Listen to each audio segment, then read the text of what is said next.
Salud amigos, bienvenidos a un nuevo programa de ADN Buena Salud, donde vos sos el principal protagonista con tus preguntas, con tus propuestas de tema que nos dejás al número que aparece en pantalla o a nuestras redes sociales. Y estamos en la Semana del Corazón, y si estamos en la Semana del Corazón es fundamental hacer prevención, y hoy vamos a hablar de uno de los principales factores de riesgo, la hipertensión arterial, que si tomamos el grupo de mayores de 50 años, cerca de la mitad de la población padece de hipertensión arterial, pero muchos no lo saben.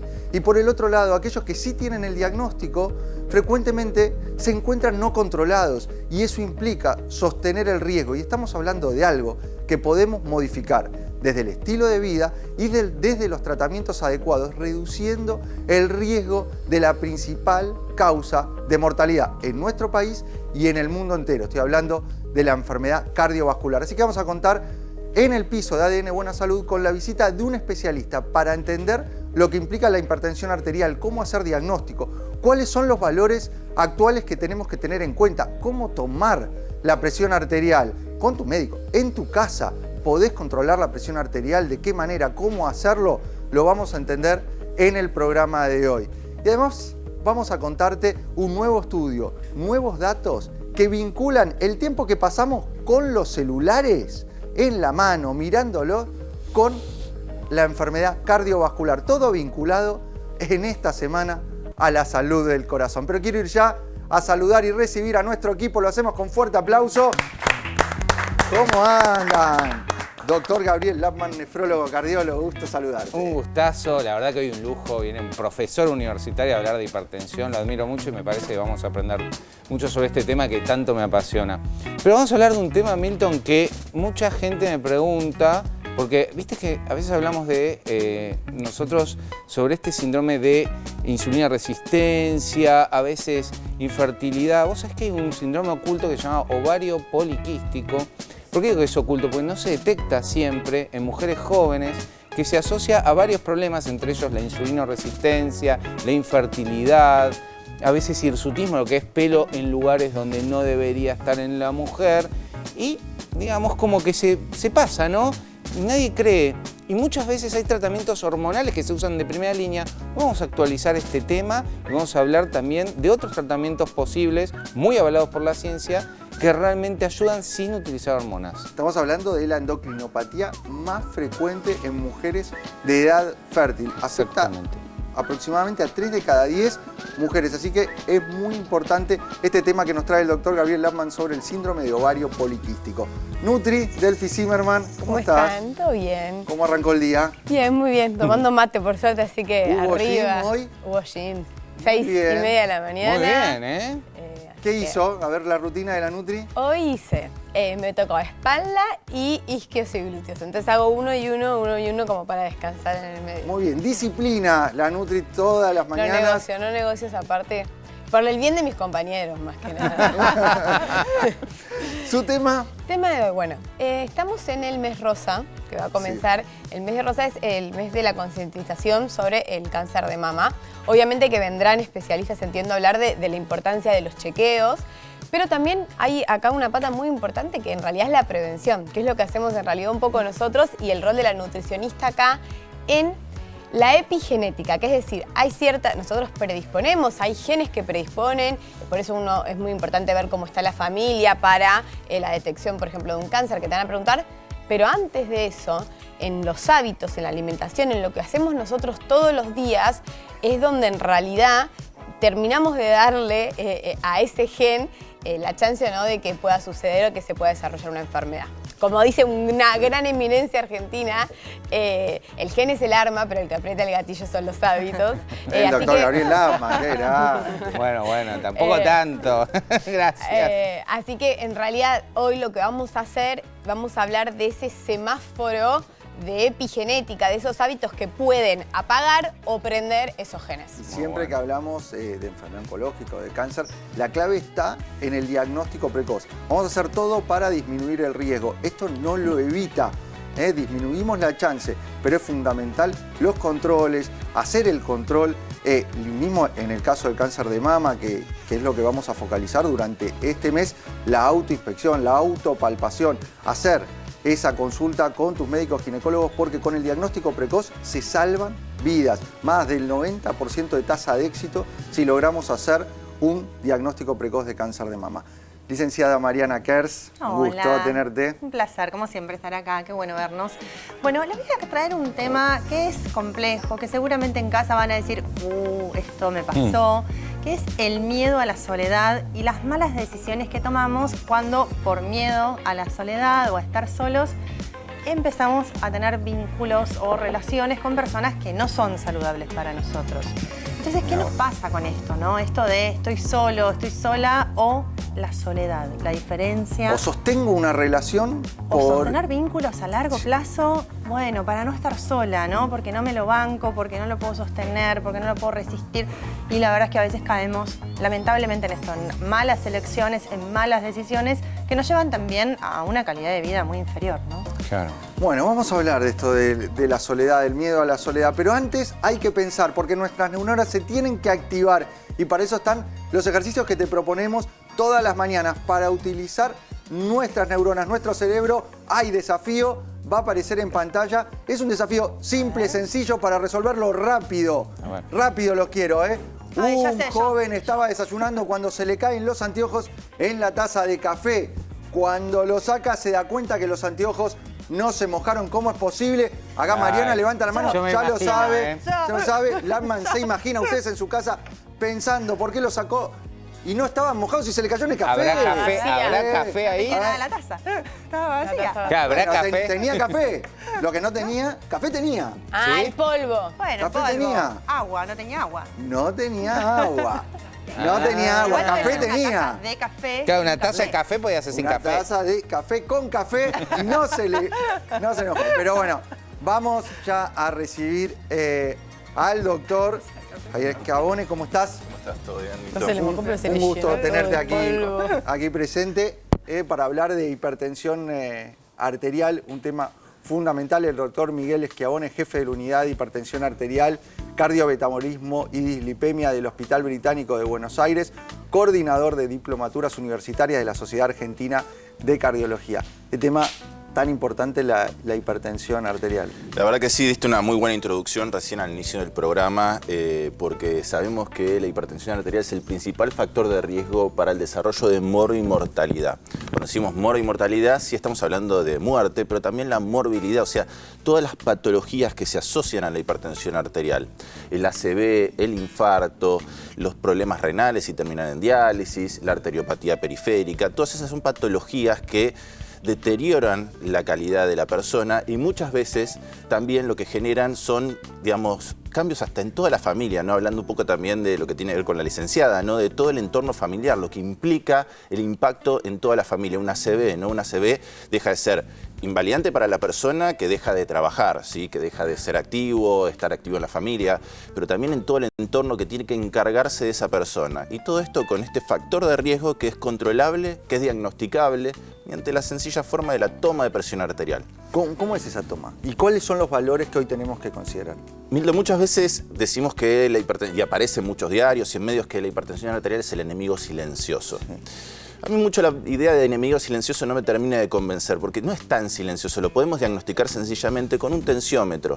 La toma de presión arterial por lo menos una vez al año, saber los valores de presión arterial y con eso hacer un tamiz de, bueno, decir la persona es hipertensa o no es hipertensa y después veremos los controles que necesite posteriores, ¿no? Y también en base a todo el entorno de factores de riesgo de esa persona, porque muchas veces no solamente es hipertenso, sino también tiene diabetes, tiene dislipemia, tuvo un infarto, etc. Esa toma que decís anual, es importante hacerla con tu médico, consultar, hacer el chequeo anual. Después, el seguimiento en el hogar, la toma de la presión en la persona. ¿Es importante? ¿Es algo que hay que hacer? Es algo que hay que hacer, pero hay que hacerlo de forma correcta. ¿Cómo lo hacemos de forma correcta? Con un tensiómetro validado y calibrado, ¿sí? Sentado tranquilo en su casa, espalda bien apoyada, piernas descruzadas, brazo a la altura del corazón, el otro brazo, si no tiene, como en este caso, para apoyarlo, apoya sobre la falda. El tensiómetro tiene que estar correctamente colocado a 2 centímetros del pliegue del codo, ¿sí? Y realizar las mediciones, si puede ser un tensiómetro automático mejor. No se puede automedir una persona porque eso genera mucho error. Entonces usar un tensiómetro electrónico y hacer por lo menos 3 mediciones con 1 minuto de diferencia entre cada una de ellas. Y recién ahí dar vuelta en tensiómetro y ver los valores, porque también esto pasa que las personas cuando se toman la presión arterial siempre tienen en esto, ¿estaré hipertenso, no estaré hipertenso? Yo ayer, en el consultorio sobre todo, ayer comí con un poquito de sal, el doctor se dará cuenta, y muchas veces el tomarla correctamente lo que permite es esa descarga adrenérgica, ir bajándola y promediar los últimos 2 valores, que es más similar al valor real que tenga el paciente. ¿Y cuáles son esos valores que tiene que tener en su casa como referencia importantes para conocer? Hace muy poquito se publicó el Consenso Argentino de Hipertensión Arterial, que tanto como el Martín Fierro 3 para nosotros también es aplaudir. ¿Por qué? Porque logramos que las 3 sociedades más importantes en Argentina, la Sociedad Argentina de Cardiología, la Federación Argentina de Cardiología y la Sociedad Argentina de Hipertensión Arterial, nos juntemos todos para determinar cuáles son los valores de corte en la Argentina, y determinamos que arriba de 140/90 o 14/9, que mucha gente dice, es el valor adecuado a partir del cual se determina hipertensión arterial. De ahí para abajo es normotensión. El 14/9 igual tiene un truquito, porque la gente muchas veces redondea, ¿no? Uno siempre se quiere ver más o menos lindo al espejo, ¿no? Y resto unos kilos de más. Acá pasa lo mismo, el valor es un valor continuo, va de 0 a 150. Entonces, si uno dice 140 es 140, pero no es 143. Entonces 143 es un valor arriba de 140, no es lo mismo que 138. Entonces evitar redondear un poco, eso es importante para saber realmente el valor exacto de presión arterial. Nosotros hacemos mucho hincapié continuamente en el estilo de vida, la prevención, son los ejes sobre los cuales nos movemos dentro del programa. Esto de los hábitos de vida saludables, ¿tienen impacto en el valor de la tensión arterial? ¿Ayudan a reducirla? ¿Ayudan a controlarlo? Muchísimo. Tenés a Gabriel, que es un activo estimulador de la vida sana, y la verdad es que sí, es muy importante tener una vida sana, adecuada, con ejercicio físico, buena dieta, también tienen una licenciada en nutrición, el dormir adecuadamente, ¿sí? La cantidad de horas necesarias para dormir, el saber los valores de presión arterial, de glucosa, de colesterol, todo eso nos permite, de alguna forma u otra, también contener estas patologías que están muy entrelazadas entre sí, con lo cual no es que solamente, y esto cambió mucho el paradigma del médico que estaba en consultorio, que solamente tomábamos la presión arterial. Hoy entendemos que el paciente es un todo en su patología y en su entorno. Entonces, hay que analizar todo eso para que el paciente tenga una buena calidad de vida y disminuir estos factores de riesgo. ¿Qué pasa con esto que comentaba, que en aquellos casos donde hay diagnóstico nos encontramos con un alto o altísimo nivel de pacientes hipertensos no controlados? ¿Qué es lo que está pasando? O no toman la medicación o no hacen el estilo de vida apropiado, o por tener la medicación van y tienen descontroles a nivel alimenticio. ¿Qué es lo que está pasando? Hay que hacer, siempre yo hago una doble lectura de esto, ¿no? Porque es muy fácil uno como médico decir, son los otros. Hay que asumir la responsabilidad como médicos de que tal vez algunas cosas no estamos haciendo adecuadamente, que llegar adecuadamente a la sociedad. Esto es algo que podemos hacer, este programa, digo, y que mejora la llegada a los pacientes, ¿sí?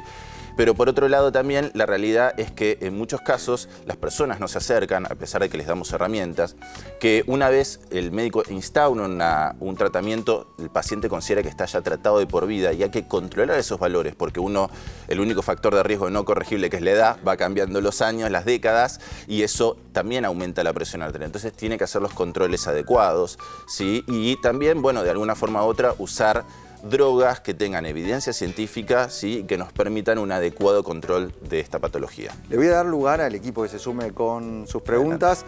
Doctor Gabriel Lapman, seguramente tiene una consulta para vos. Hola Miguel, la verdad un lujo poder hablar con vos y que le enseñes un poco a la gente que una vez que vos haces el diagnóstico, qué estudios, porque una cosa es el diagnóstico, otro es el daño de órgano blanco subclínico y otro es obviamente el daño clínico, que es lo que comentaste al final. Que en el medio, ¿cómo podemos ir detectando esos daños de órganos subclínicos? O sea, que hay un daño por la hipertensión, ¿qué estudios haces? ¿Y qué tratamiento se puede...? Porque ahí tenés un montón de esperanzas, porque realmente el paciente está asintomático, quizás no tiene nada, pero vos sí ves como que hay un pequeño daño y que la gente tiene que saber que ahí es donde nosotros podemos intervenir. Me gustaría que lo concientices porque obviamente estás muy actualizado, sé que fuiste al último congreso de cardiología y que hay muchos nuevos tratamientos también. Sí, en cuanto a diagnóstico, empezando por esa parte, diagnóstico nosotros tenemos, digamos, como vos mencionabas, ¿no? Una cosa es el daño clínico ya, cuando el corazón sufre cambios por la hipertensión arterial, pero tenemos daños subclínicos, que son los interesantes. Es llegar previo a que esta patología genere el daño y ni que hablar el daño más grave que mencionábamos anteriormente. De herramientas tenemos primero un laboratorio, ¿sí? Un laboratorio que nos permite ver todo el paciente más allá de la presión arterial. Por otro lado, tenemos algo que se llama velocidad onda de pulso, que habla de rigidez arterial. ¿Qué tan rígida es esa arteria? Arterias rígidas son arterias más enfermas, arterias elásticas son arterias más sanas. Hay un envejecimiento normal de la arteria, ¿sí? Pero hay envejecimientos que son patológicos, no adecuados para la edad de nuestro paciente. Así que ahí tenemos otra herramienta más como para saberlo. Después, desde el punto de vista de imágenes, en ecocardiografía también tenemos mediciones más específicas que los tamaños de las cavidades, ¿sí? Que nos permiten ver la contracción de la fibra de forma más pequeña y ver si hay daños subclínicos que nos estén hablando de que ya empieza a aparecer un daño que posteriormente termine, por ejemplo, en el agrandamiento auricular, en la hipertrofia ventricular izquierda. Así que tenemos herramientas. Interesantísimo. Y en cuanto a tratamiento, van apareciendo nuevas cosas, hay muchas en estudio todavía en cuanto a hipertensión arterial, pero sabemos, y esto sí hicimos mucho hincapié en nuestro consenso argentino, que el uso de drogas con evidencia científica de vida media larga y en asociación nos permiten un mejor control de los valores de presión arterial. Miguel, tenemos que ir cerrando esta entrevista, pero quiero reforzar este concepto final que estás hablando de los tratamientos, de las distintas drogas, los distintos medicamentos que hay hoy disponibles, para que la gente tampoco no se asuste cuando uno empieza a combinar distintas drogas y empieza a decir, uy, estoy tomando 3 medicamentos, 4, ¿hasta cuántos medicamentos? ¿Qué es lo que se considera un tratamiento completo de la hipertensión arterial? Y esto, bajar, ¿no?, el susto asociado al consumo de múltiples sustancias. El médico va a determinar qué cantidad de drogas tenga. ¿Sí? Hoy, como decía anteriormente, estamos hablando de que un inicio de tratamiento con 2 drogas no es algo serio. Tampoco en sus casas tienen que competir entre marido y mujer o hermanos, quién tiene más drogas, quién está más enfermo, porque depende mucho todo el entorno y el contexto del paciente. Lo importante sí a transmitir es una vida adecuada, ¿sí?, como mencionábamos anteriormente, y que tomen el tratamiento. No importa la cantidad de drogas, las drogas que sean necesarias para que esos valores de presión arterial sean menos de 140/90. La clave es controlar este factor de riesgo. Muchas gracias y muy claro, doctor Miguel Schiavone, jefe de la unidad de la hipertensión arterial, cardiometabolismo y dislipemia del Hospital Británico de Buenos Aires. Y ustedes son los principales protagonistas de ADN Buena Salud, con sus preguntas, con sus propuestas de tema que nos dejan en el número que aparece en pantalla. A ver si sale tu pregunta al aire. Aparece tu pregunta. A ver. Va llegando Andrés de Caballito. Nos dice, leí muchas cosas sobre el chocolate amargo. ¿Qué beneficios tiene realmente? ¿Qué hablamos del chocolate amargo? Hablamos del chocolate amargo. Hablamos. A ver, entender, porque a mí me encanta cuando la gente se queda con un concepto como el del vino tiene polifenol, entonces ir a elegirlo como alimento fuente de. Y esto es importante. Ahora vamos a hablar de los beneficios o los nutrientes que tiene el chocolate amargo. Eso no quiere decir que sea alimento fuente de esos nutrientes. O sea que sí o sí, para obtener esos nutrientes lo tengamos que obtener del chocolate amargo. Eso por un lado.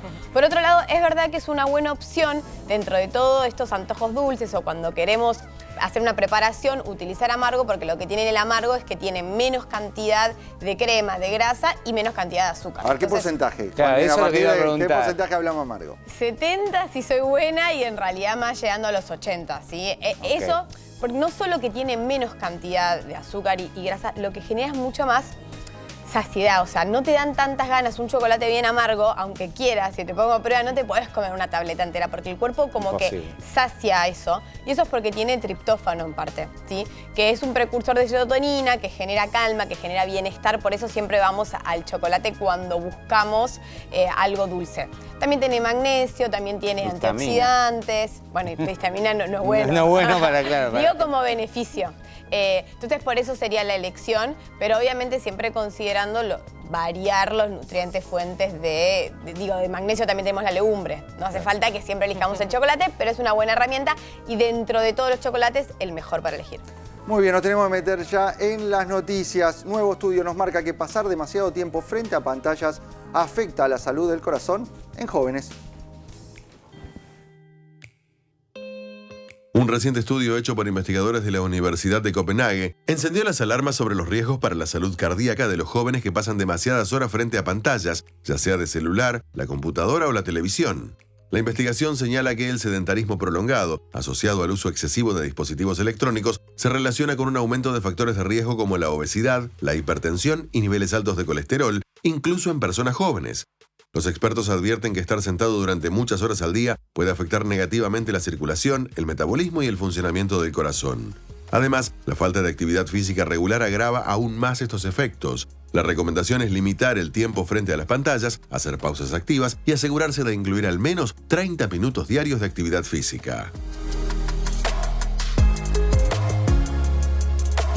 Otro de los grandes factores de riesgo, el sedentarismo que tanto daño nos hace en la modernidad, con nuevo estudio que nos remarca esta relación del sedentarismo y la salud cardiovascular. Porque esto, las pantallas, lo que está llevando asociado es el no moverse. Es tremendo, Milton, porque cada noticia que viene orientada a la gente más tiempo tirada mirando algo, ya sea serie, ya sea scrolleando, aumenta el riesgo cardiovascular, simplemente porque realmente no hay movimiento. La otra vez también escuchamos sobre el movimiento y la longevidad. Entonces, está quedando claro de que nos entretenemos con cosas totalmente banales y eso eleva nuestro riesgo, aumenta nuestro colesterol, nuestra resistencia a la insulina, nos hace comer cosas más dulces, más ultraprocesados y termina afectando nuestra salud y eso también se ve en el envejecimiento prematuro que vemos en los jóvenes con patologías que empiezan a aparecer a los 30, 35 años que antes veíamos de más grandes, ¿no? Y acá el trabajo lo marca, ¿no? Controlar el tiempo en pantalla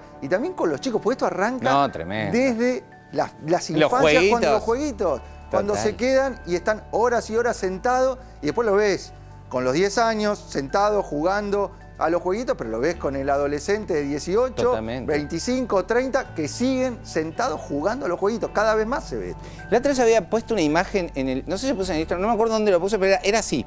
Era la pantalla que teníamos antes, que era el teléfono ese chiquitito, una pantalla así chiquitita.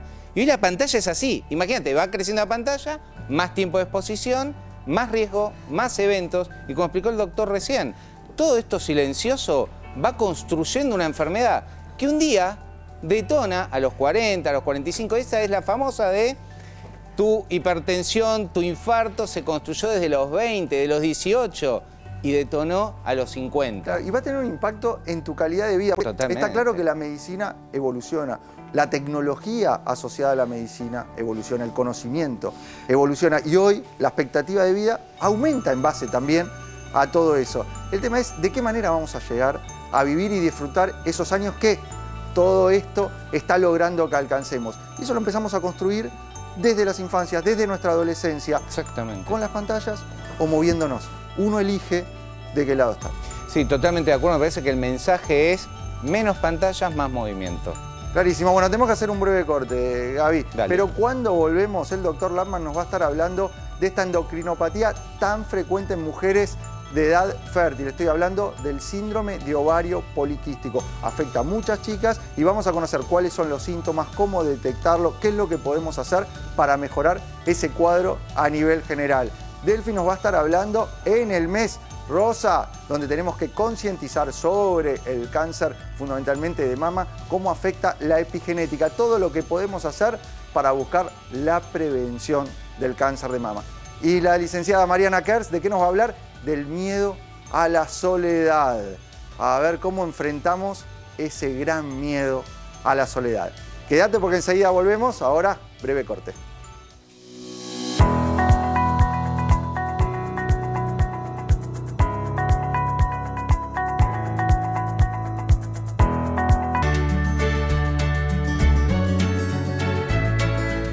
Seguimos con más ADN Buena Salud, el programa que te tiene a vos como principal protagonista con tus preguntas, con tus propuestas de tema que nos dejás en el número que aparece en pantalla o en nuestras redes sociales. Te adelantamos que íbamos a hablar de un tema fundamental durante este mes y hoy en particular haciendo prevención del cáncer de mama. ¿Por qué?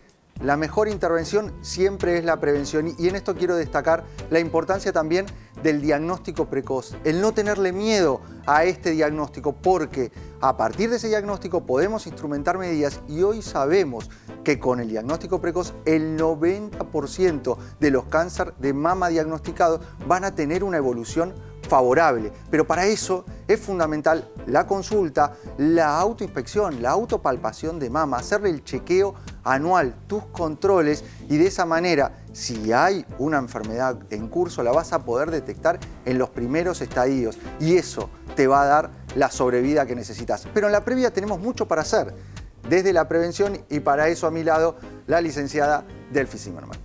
Y este rol tan importante también de los profesionales de la salud, obviamente para todo lo que son los chequeos, que es tan importante, y también del lado de las nutricionistas, que digo, tenemos este rol tan importante más allá de bajar unos kilos o la parte estética, sino esto de que somos capaces con los hábitos, con los alimentos que elegimos, con los alimentos que vamos a evitar, de poder hasta protegernos del desarrollo de enfermedades, de poder prender... Delphi, sí.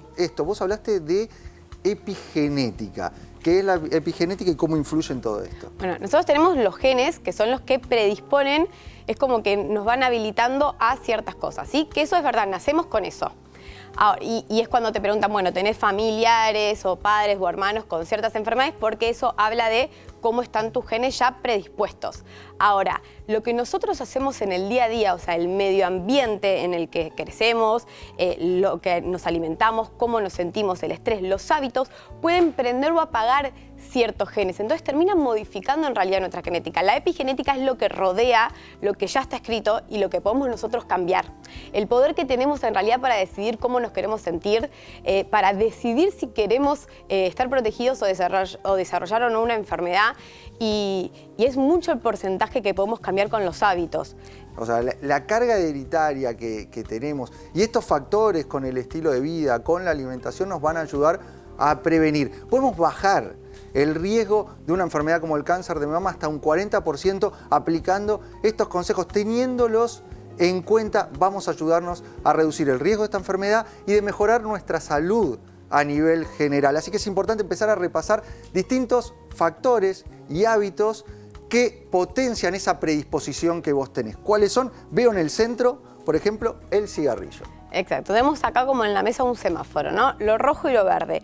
Lo rojo va a representar todo lo que vamos a intentar evitar y aclarar que no es de una vez, ¿no? No es que si un día como uno de los alimentos que vamos a nombrar puedo predisponer o desarrollar más a una enfermedad, sino que es en el día a día lo que genera el hábito de estas cosas que vamos a mencionar, ¿sí?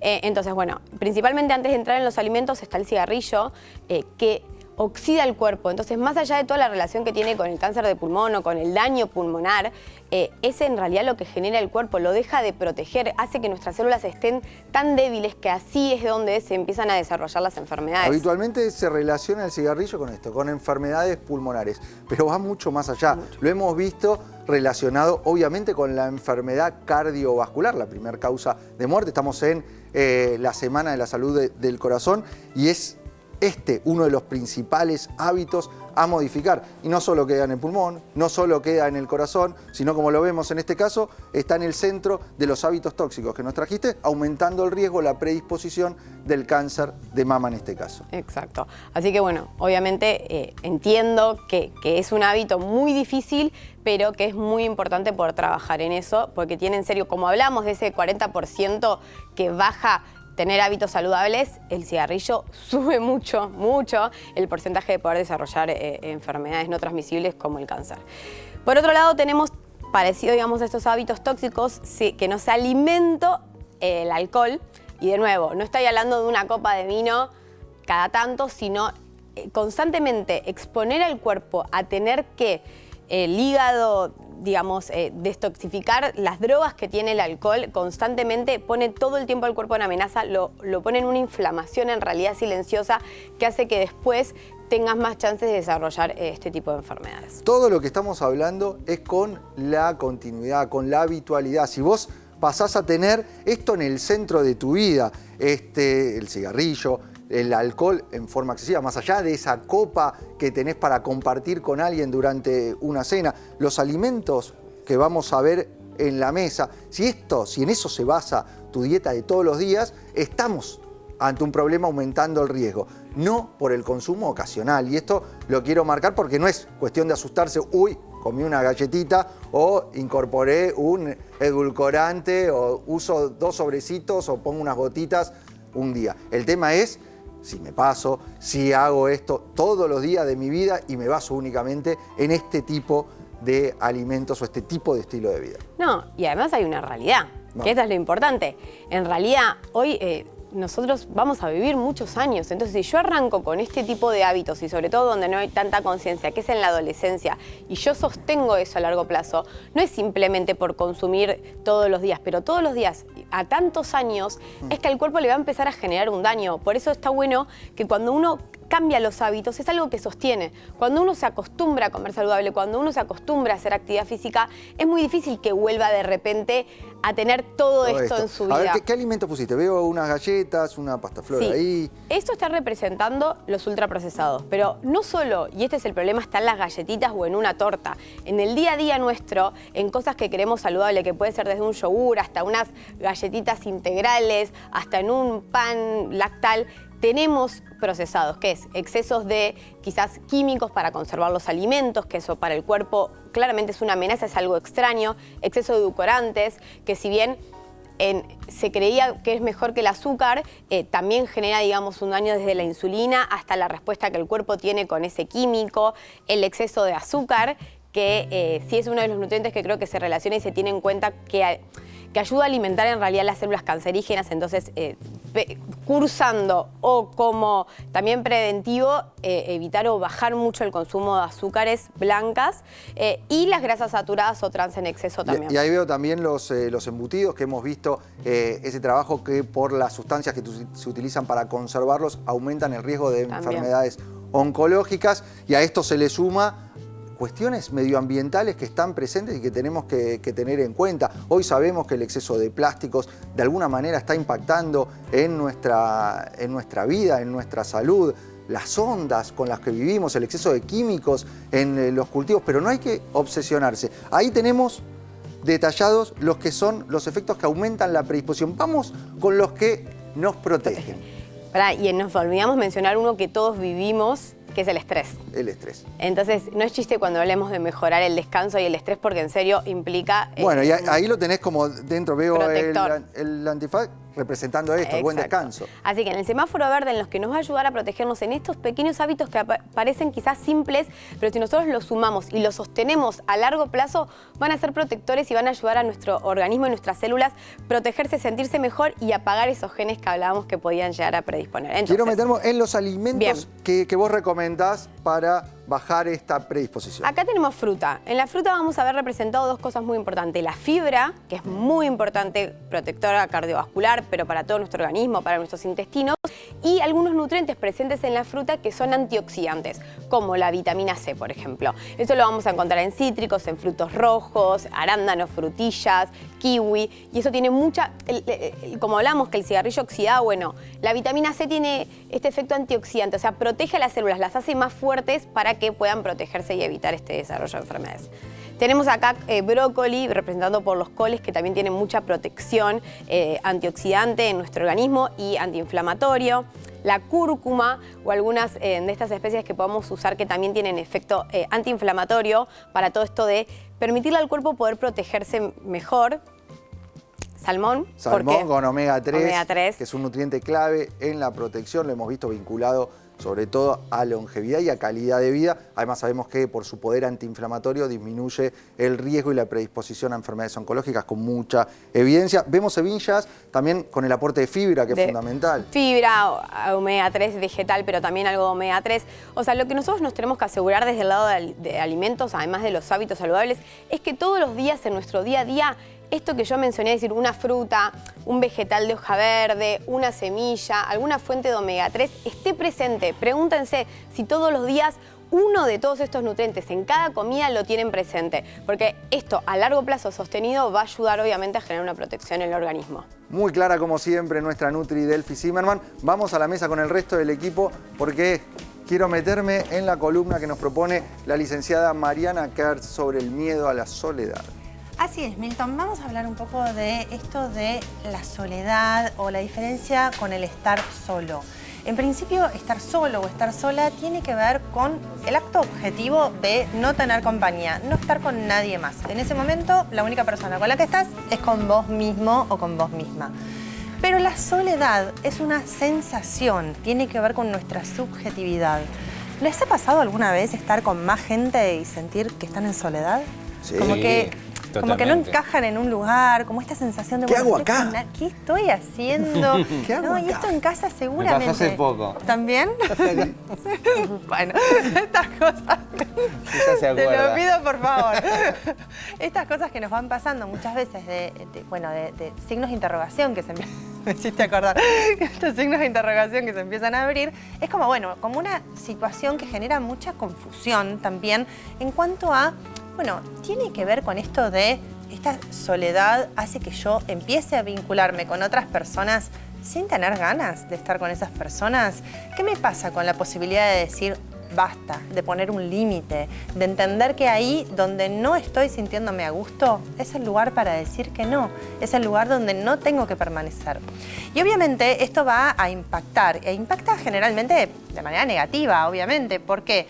Porque la soledad, acuérdense, la sensación subjetiva, no necesariamente la objetiva de estar solos, tiene un origen en la infancia, tiene origen en la manera en la que fuimos criados. Esto significa, como voy a caer en el cliché de la psicóloga diciendo la culpa es de mamá y de papá. No, claramente no, porque no somos solo producto de eso, sino también un resultado de la construcción de nuestros vínculos, de cómo aprendimos, de cómo crecimos, pero de ninguna manera es culpa de papá y mamá. Pero sí es verdad que hay muchas cuestiones que fuimos absorbiendo a lo largo de la infancia que tienen que ver con el apego, que tienen que ver con nuestras inseguridades y que probablemente se van repitiendo a lo largo de la vida. Sí, me lo voy a poner en un ejemplo claro, pero si vos ves a papá y a mamá en una relación donde no son felices pero se quedan para no estar solos, ¿se acuerdan de esa frase de ese tiempo de no seré feliz pero tengo marido? Bueno, si yo veo eso en mi familia, ¿qué voy a repetir yo en mis vínculos? Muy probablemente lo mismo. Ahora, esto también tiene impacto negativo en mi autoestima, porque mi amor propio, mi validación personal, también va a verse impactada. Porque entonces yo no voy a querer estar sola, no voy a querer estar solo y lógicamente le voy a tener pánico a la soledad y voy a hacer todo lo posible para estar todo el tiempo rodeada de gente, aunque no quiero estar ahí. Ahora, hay una cuestión importante que tiene que ver con el reencuadre de esta situación, que es poder entender ese límite claro. Y ese límite claro te lo va a dar primero tu intuición. Esto de poder entender esa posibilidad de decir no y decir que no de una manera consciente. Si vos ves que algo te empieza a hacer ruido, algo como que no te gusta, algo que no te está cerrando del todo, aprender a decir que no es validar también esa voz interior que nos va motivando muchas veces y que hace que podamos salir de esos lugares que a veces esas zonas de disconfort se convierten en zonas de confort, porque también cuando nosotros lo hablamos, les debe pasar, ¿no? En amigos, amigas, que te dicen, no, pero yo no quiero estar solo, si yo me separo, ¿qué hago? Si me decís, no, tengo 50 años, me separo ahora, ¿sabes lo que va a hacer? Conseguir otra pareja. Y quizás no tiene que ver con conseguir otra pareja, sino con poder estar con vos mismo o con vos misma, poder validar esa emoción, poder sostenerte en esa sensación de la soledad y poder aprender de esto, que esta es la parte más interesante de este ejercicio que les quiero dejar, que tiene que ver con esto de, por un lado, validar esa emoción. Siento soledad. Lo siento, lo estoy percibiendo, me siento en soledad, necesito ponerle nombre a esta emoción. Validemos, esto es muy importante. Por otro lado, no huir de esa sensación, no nos vayamos.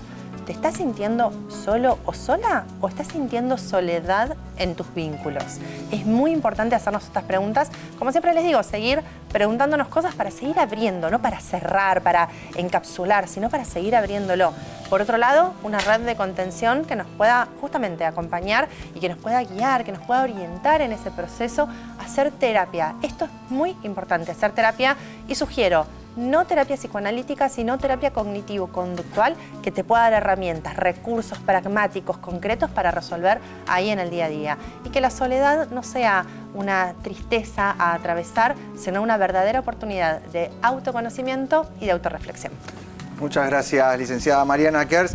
Nos metemos ya en el espacio y columna del doctor Gabriel Laman para hablar del síndrome de ovario poliquístico. Ahora vamos al centro del estudio para hablar de este trastorno tan frecuente, mucho más frecuente de lo que pensamos, sobre todo en mujeres de edad fértil. Afecta a cerca de 2 o 3 de las chicas en la etapa de la vida donde tienen la posibilidad del embarazo, y esto genera muchos trastornos que vamos a conocer ahora de la mano del doctor Lapman. Bueno, Milton, este es un trastorno, una enfermedad caracterizada por la presencia de múltiples quistes en los ovarios. Esto, múltiples quistes en los ovarios, ¿cómo se ve? En una ecografía, simple, ginecológica, vas a ver los ovarios y ahí se detecta que hay muchos quistes. Eso es lo primero.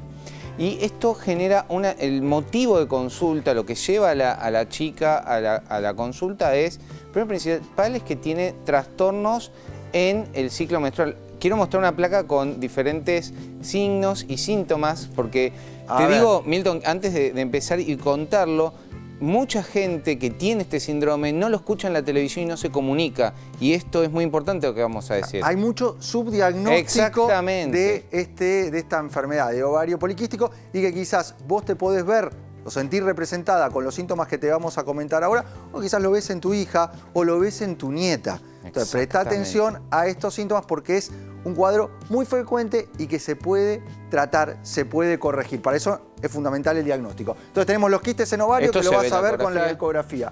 Exceso de andrógenos, vellosidad y acné. Esto sucede porque justamente hay una hiperfunción del ovario y genera un exceso de, más que estrógenos, sino de andrógenos, que genera a veces vellosidad, nosotros lo llamamos hirsutismo, acné, que no tiene una explicación, o quizás se hizo un tratamiento para el acné general, no se profundizó y la causa subyacente es que el ovario está produciendo andrógenos.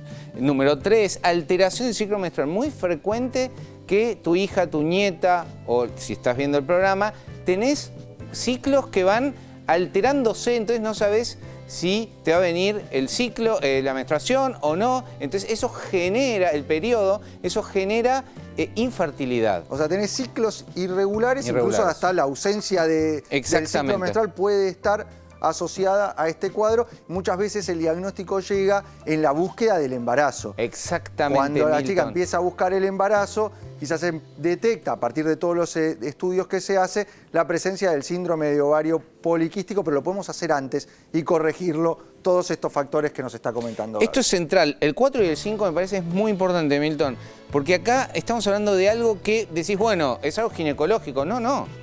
Hay resistencia a insulina, que eso aumenta los niveles de insulina, picos de insulina. A pesar de la alimentación, esto se correlaciona con sobrepeso, obesidad, inflamación crónica de bajo grado, porque claro, esto te está alterando todo el cuadro de obesidad, sobrepeso, microbiota, inflamación. Entonces, el ovario poliquístico termina siendo un síndrome sistémico que afecta la calidad de vida de la chica, generalmente sean mujeres jóvenes, y también, obviamente, ¿cuál es el tratamiento que ahora tenemos nos metemos en el planteado? tratamiento. Quiero remarcar esto que está como punto 4, que es la resistencia a la insulina asociada al sobrepeso y la obesidad. En esto es importante destacar que no necesariamente este cuadro se asocia a sobrepeso o obesidad. No, o sea, pueden ser chicas delgadas, e incluso siendo delgada, estar cursando una resistencia a la insulina. Exactamente. Porque eso sí suele estar presente, la resistencia a la insulina, en más del 75%, 80% de los casos de síndrome ovario poliquístico tenemos resistencia a la insulina, pero no siempre asociada al sobrepeso y obesidad. Exactamente, Milton. Quiero pasar a la segunda placa, que me parece muy importante, porque recientemente se presentó un tratamiento antes de las hormonas, que es el Metacitol mujer. Claro, porque el tratamiento acá, Gaby, es importante remarcar. ¿Cómo se trataba o cómo tratábamos habitualmente el síndrome ovario poliquístico? Anticonceptivos, hormonas, hipoglucemiantes orales. Ahí entraba la metformina, que es un clásico tradicional. Ahora hablamos del Metacitol, pero ahora cambios en el estilo de vida, pérdida de peso, opciones quirúrgicas. Pero vamos con el Metacitol, porque realmente es un suplemento que se consigue en todas las farmacias, que tiene una combinación que los endocrinólogos, ginecólogos, ginecólogos especialistas en reproducción, vamos a decir que veneran, necesitan, que no existía, que es la combinación de chiroinositol y minoxidil 41. ¿Por qué esto es tan importante? Porque inositol se consigue en todos lados. Pero esta combinación exacta de los estudios clínicos es el único en Argentina, Metacitol mujer. Y esto es tan importante porque los estudios clínicos son muy relevantes. ¿Qué te muestran esos trabajos con el aporte de esta proporción de 40-1 que está presente en el Metacitol y que hoy en día este suplemento de Metacitol está siendo el tratamiento de elección para el cuadro de síndrome de ovario poliquístico? Fíjate que un médico muy conocido que hace reproducción, el doctor Lucas Salmoño, yo tuve la suerte de ir a una clase que dio para una sociedad muy importante, y él comentaba algo muy interesante, ¿no? El estilo de vida, suplementación, todo bárbaro. Ahora, cuando suma Metacitol se ve cambios interesantes. La resistencia a insulina mejora sin el uso de metformina. De hecho, ha mostrado estudios, y miren qué interesante, porque quizás estás tratada y te dieron metformina y no conocías esta opción, la persona que está del otro lado, que es superior el Metacitol que la metformina, de estudios muy relevantes. Entonces, la resistencia a insulina es un factor fundamental. Por eso hoy en día en el tratamiento base incluso está por encima de la metformina, que es una de las drogas tradicionales, o incluso se puede combinar. Porque eso en los trabajos también se ha visto, sí, la combinación que también tiende a potenciar los resultados que se buscan en el control de la resistencia a la insulina. Pero que más allá de lo que es resistencia a la insulina, que lo hemos visto y que está muy vinculado a obesidad y sobrepeso, donde también tiene un rol y función el aporte de Metacitol, en el cuadro ginecológico, en el cuadro de estos síntomas androgénicos que mencionaste, el exceso de vello, el acné, ¿mejora también ahí? Mejora el ciclo menstrual, o sea, hay más posibilidades de fertilidad sin el uso de anticonceptivos. Claro, porque si buscas el embarazo, ya ahí el anticonceptivo no podía estar. Exactamente. Después, por otro lado, el vello, el acné. Entonces, qué interesante esto nuevo que nos trae la ciencia. Porque ya sabemos, nosotros que venimos estudiando el Metacitol hace tiempo, de que es una opción válida de primera línea. Entonces, muchos ginecólogos, muchos endocrinólogos están utilizando el estilo de vida, la suplementación con minerales, que ya eso también lo vimos, y el Metacitol mujer. Incluso hoy viene una formulación del Metacitol mujer en polvo. O sea, están en cápsulas que está combinado con el ácido fólico y tiene un efecto muy interesante, pero a veces se necesitan más dosis, 2 gramos por día. Entonces se puede utilizar en polvo y tomarlo como la creatina o algún suplemento en polvo. Así que realmente habla con tu médico ginecólogo, con tu médico endocrinólogo, si estás teniendo vos o algún familiar cercano un síndrome de ovario poliquístico, que es muy frecuente, o estás consultando por obesidad, por insulinoresistencia, por infertilidad, por hirsutismo, por este vello en otro lugar, puede ser que tengas este problema y el primer tratamiento de línea es la suplementación con Metacitol mujer, así se consigue en las farmacias, y después obviamente sumar los otros tratamientos.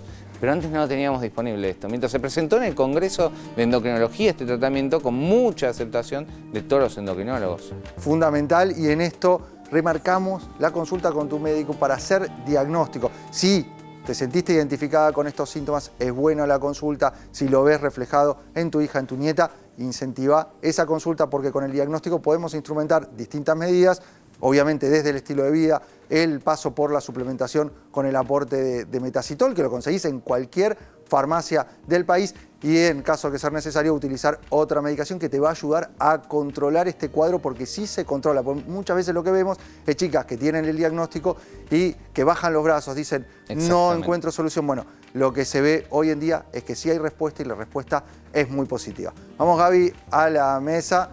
Y quiero escucharte a vos, porque sos el principal protagonista de ADN Buena Salud, con tus preguntas que nos vas dejando en el número que aparece en pantalla. A ver si sale tu consulta. A ver, el sistema la va a seleccionar y dice, ¿se pueden cenar pastas o a la noche engordan más? ¿Qué hacemos con las cenas y el hidrato de carbono en la noche? ¿Hay un horario para el hidrato? En realidad no es que porque sea la noche van a engordar más o menos. Engordar entiendo que se refiere a generar más acumulación de grasa. En realidad tiene que ver con el uso energético. Lo que sí suele pasar que nosotros de noche ya es un momento que estamos reposando, que después nos vamos a dormir. Es como si el hidrato de carbono, en este caso las pastas, tienen una función en nuestro organismo muy interesante, muy importante, que es dar energía. Es la energía rápida de nuestro cuerpo. ¿Por qué le quisieras dar energía rápida a tu cuerpo para irse a dormir? para irse a reposar. Es justo un momento del día donde no necesita energía. Entonces yo, como recomendación nutricional, las pastas las dejaría más un mediodía, si después entrenás por la tarde o por el mediodía, o en personas sí que quieran aumentar la masa muscular y necesiten una carga de glucógeno. Pero para un control de un peso o un descenso de peso no las recomendaría por la noche. Pero no demonizar No. el hidrato de carbono, la pasta es un alimento totalmente noble, Sí, sí, sí. ¿no? Sí, obviamente también después depende de la calidad. Tenemos varios tipos de pasta para elegir. Hoy en día tenemos pastas de legumbres, pastas de un trigo candial, pasta quizás, no sé, hasta de harinas de quinoa, de arroz, para que también puedan comer los celíacos. Entonces ir variando también la calidad de las pastas, separando la de los domingos que hace la abuela con la mejor salsa del mundo. Pero digo, en el día a día hasta podemos hacer de la pasta un plato nutritivo, combinándolo con proteínas, con grasas saludables y que sea un plato del día a día. Bueno, muy bien, se fue el programa. Increíble. No queda tiempo para más. Quedan las líneas de comunicación abiertas. Ahí ustedes pueden proponer sus temas, ir dejando sus preguntas. En próximos programas el sistema la va a ir eligiendo y nosotros vamos a tratar de dar respuesta. Nos volveremos a encontrar siempre en la televisión pública y haciendo mucho más. ADN Buena Salud.